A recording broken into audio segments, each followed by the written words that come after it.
Well, here it is, September 13th, the day Tupac died. And I'm going to be making this video in little bits throughout the day, give you my thoughts. Yeah, 22 years ago today, Tupac died. He died in the hospital. It's September the 13th. This is the day that Tupac died 22 years ago.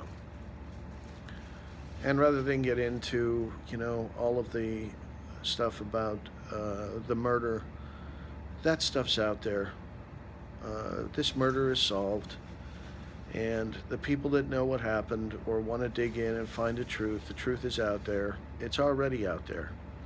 You don't need to search that far to find out what happened to Tupac. And there are those out there still trying to push their narratives and what have you, and they're still stalking chat boards and everything. And those are the people that are trying to lead you astray from the truth. But there's enough witnesses, there's enough people. The shooters, do you think they only talked to one person and told them that they had done it? No, of course, they talked to many people. And those people are all still out there. Those people are all still surfacing and coming up. And one thing that Russell Poole talked about was deathbed confessions. And those deathbed confessions are coming. And the truth is going to come out more and more as we move on. Now, one person who's under federal indictment and actually already took his plea and just is about to be sentenced has come out foolishly talking about me, of all people. I mean, I'm not sure why he would talk about me, but he does. And, if he wants to continue to talk, his sentencing's coming up. And an amicus brief could be written to the court to try and influence that sentencing. Now, that's not something I'm normally prone to do, and not something I really have an interest in doing. But if I need to, I will. And make no mistake about it. And when you look at, kind of what Tupac went through when he grew up, this was a kid who went through hardship. And that hardship led to talent, and it led to incredible music. It led to acting ability. It led to the real deal. There will never be another Tupac Shakur.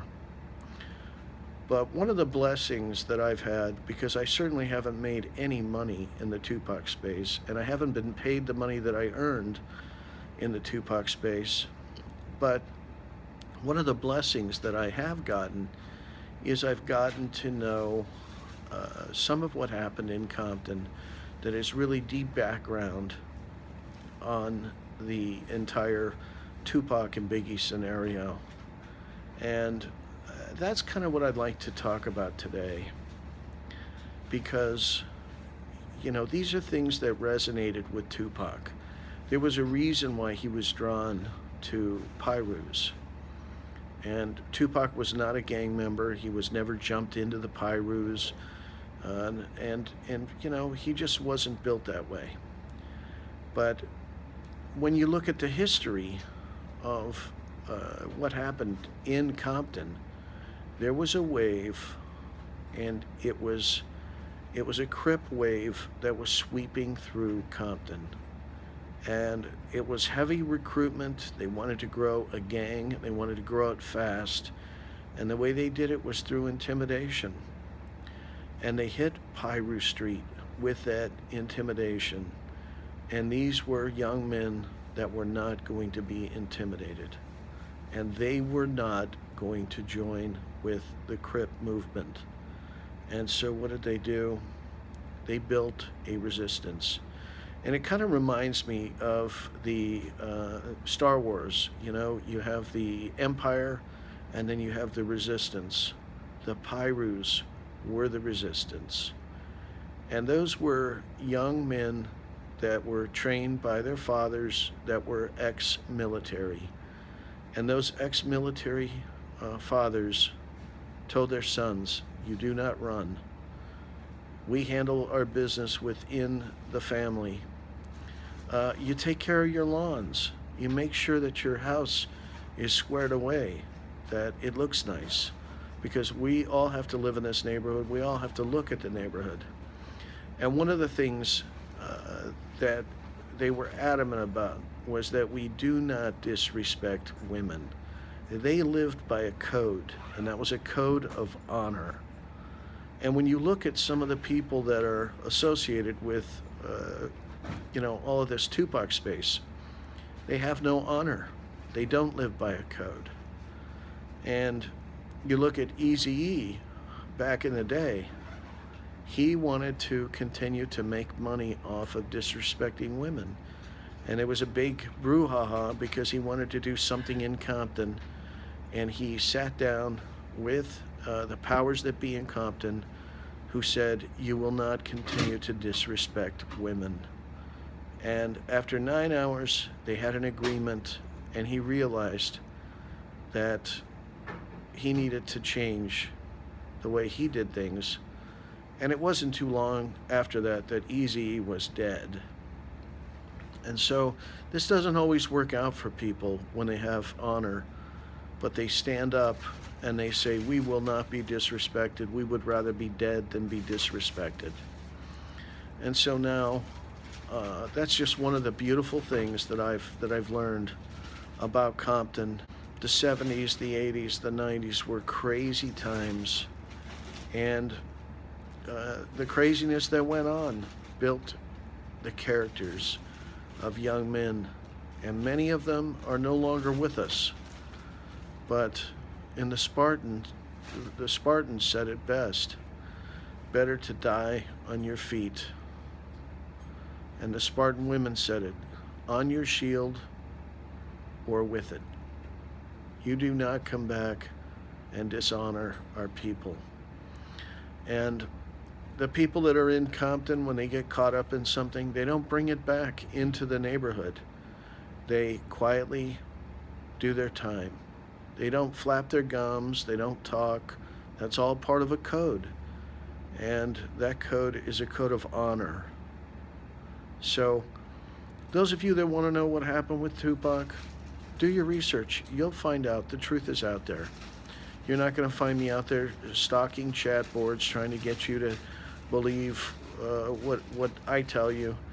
Look at it, evaluate it, and the truth has that ring. I don't have to sell it. And there are plenty of people out there that can corroborate it. And with Suge Knight, Suge Knight's probably guilty of a lot of things. He's not guilty of this murder, and I don't wish him anything but the best in trying to beat this trial, because he may be guilty of other things. He's not guilty of this.